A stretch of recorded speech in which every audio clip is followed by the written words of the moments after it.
This channel does not promote any violent, harmful, or illegal activities. All content provided by this channel is meant for an educational purpose only.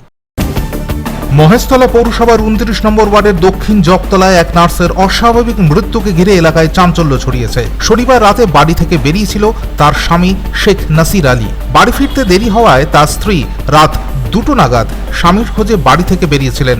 এরপর রাত ২:৩০ নাগাদ তার স্বামীর কাছে phone যায় গলির মধ্যে একটি বাড়ির পিছনে তার স্ত্রী অচৈতন্য অবস্থায় পড়ে রয়েছে। এরপর মহেশতলা থানায় খবর দেওয়া হয়। মহেশতলা থানার পুলিশ গিয়ে দেহটি উদ্ধার করে বেহালার বিদ্যাসাগর হাসপাতালে নিয়ে গেলে চিকিৎসকেরা মৃত বলে ঘোষণা করে। মৃত মহিলার নাম শিল্পা বিবি, বয়স ৩৪ বছর। তিনি পেশায় একজন নার্স। তার স্বামীর অভিযোগ কেউ তার স্ত্রীকে মেরে ফেলেছে এবং গলায় ওড়না পেঁচানো অবস্থায় ছিল।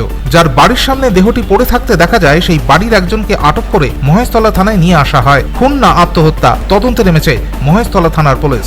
আমার বউ এই তো বাড়ি থেকে আমাকে বলছে আমাকে খুঁজতে যাচ্ছে, বাটা মোড়ে আমাদের কাছে যাচ্ছে। আমি দুটো মেয়েকে নিয়ে গেছি। কারণটা তো আমার বউয়ের সাথে কারোর সাথে কিছু আগ্রহ নেই। তো ওই জায়গাটা অন্ধকারে কি করে কি হলো ওটা আর কি আমাকে সিসিটিভি ওখানে ক্যামেরায় একটু হালকা হালকা বলছে কালো ছাপ দেখা গেছে, বলছে ওটা ভালো করে ক্লিয়ার করে দেখতে হবে।